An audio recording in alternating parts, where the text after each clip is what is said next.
We hear a lot of people here on YouTube that talk about, the National Guard coming in and patrolling some of these communities that are impacted with a lot of crime and a lot of violence and just things that shouldn't be going on in a certain community. And then you have a lot of the citizens who live within these communities say, oh, we don't need the National Guard, or that's bringing in the white man's tactics, or we're human, or blah blah blah. And I understand their point of view to a certain extent, because you have people in these what we consider, whether you call it the black community, the ghetto, the hood, whatever you want to call it. We have people who do get up, every day, go to work, are good people, are people who care about the community.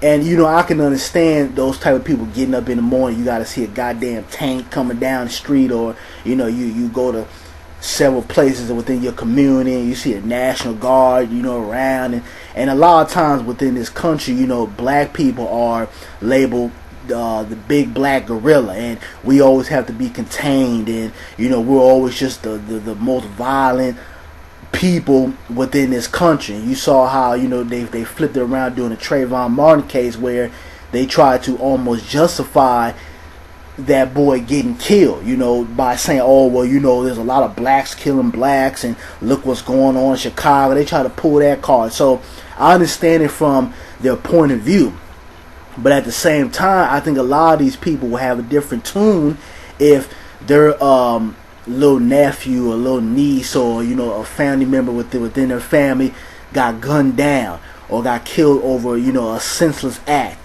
over some violence that was not needed. I think there will be a total different tune. And a lot of times within our communities, we have to suffer in order to get a situation right.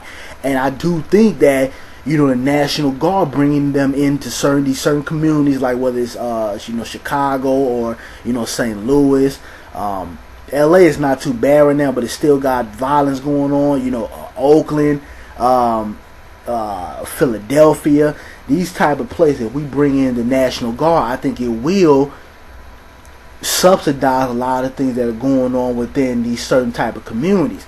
But on the flip side of that, we have to look at what will the National Guard actually do for the community.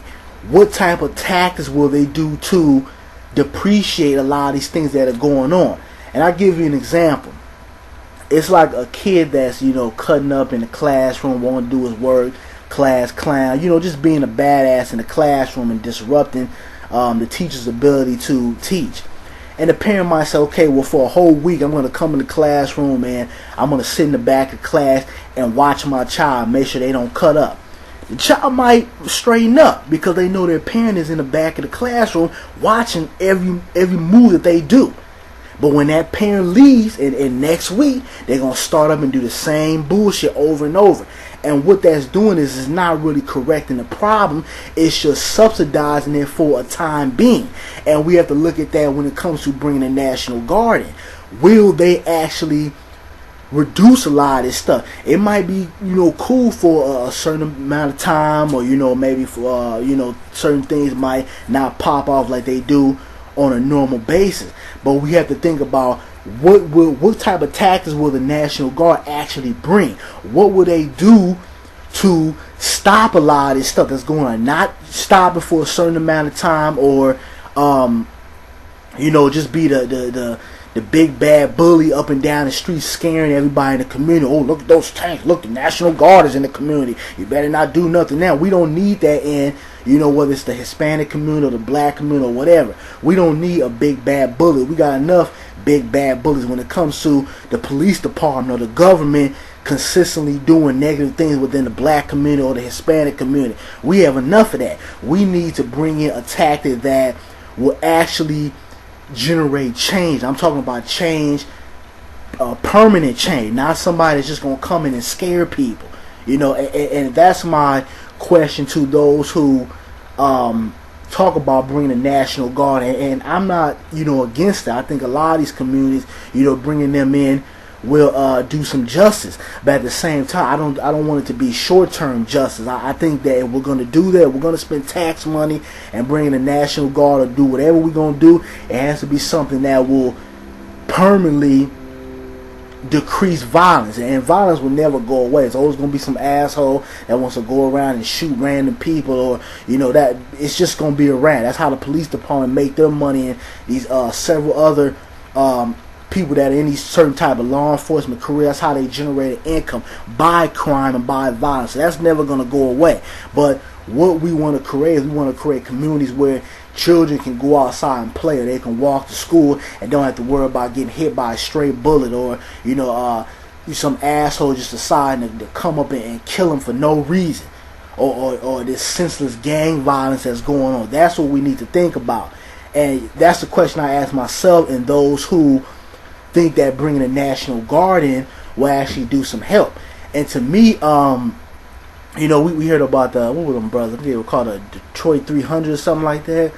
I think they were more of a positive tactic, because these were some brothers that come from these certain type of communities that are black and can relate to a lot of people within the community, and can do the actual groundwork, not just coming in and scaring people, or just walking around with a whole bunch of rifles, but brothers that can actually create certain things for the community and can actually do the groundwork. Something like what the Black Panthers would do, where they had the breakfast program, and they had these brothers that were actually on the street policing and making sure certain things do not go on in these communities. There was a time when the Black Panther Party was around.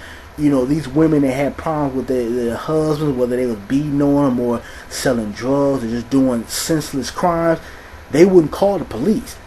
They would call the Black Panther Party. And that was because at the time, the Black Panther Party had more power, more control, more structure than the actual government or the police department had. So I think the Detroit 300 was more of a realistic tactic. But I'm not saying the National Guard couldn't do anything, but I just want to get everybody's feedback. You guys let me know what you feel about the National Guard coming into these certain type of communities and policing it or controlling it. But like I said, I feel like if we're going to do that for certain communities, it needs to be something that is going to create change and a permanent change, because I don't like it when we have these certain type of tactics that come in for a short amount of time and nothing really gets done, or it's just basically giving off the stereotype to the media and to white people who have no type of attachment to the black community, that look what's going on over there, they're so bad and they do so much crime against each other, we got to have the National Guard go over there. So that's just how I feel about it. But you guys give me your feedback. I'm out. Peace.